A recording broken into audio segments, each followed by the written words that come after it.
মহান বিজয় দিবস উপলক্ষে রাষ্ট্রপতির সংবর্ধনা অনুষ্ঠানে সাবেক প্রধানমন্ত্রী ও বিএনপির চেয়ারপারসন খালেদা জিয়া এবং দলটির ভারপ্রাপ্ত চেয়ারম্যান তারেক রহমানকে আমন্ত্রণ জানানো হয়েছে। বুধবার বিএনপির চেয়ারপারসনের একান্ত সচিব আব্দুস সাত্তারের বরাত দিয়ে মিডিয়া সেলের একজন সদস্য এই তথ্য জানান।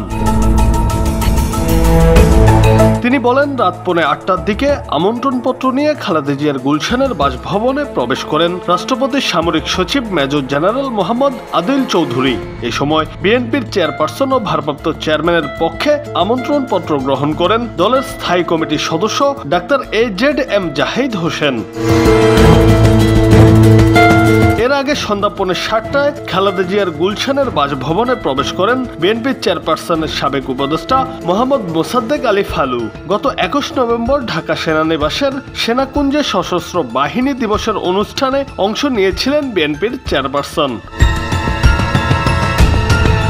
সেদিন খালেদা জিয়াকে সেনাবাহিনী প্রধান জেনারেল ওয়াকারুজ্জামান, নৌবাহিনী এবং অ্যাডমিরাল মোহাম্মদ নাজমুল হাসান এবং বিমান বাহিনীর প্রধান air chief marshal Hasan Mahmud Khan অভ্যর্থনা জানান।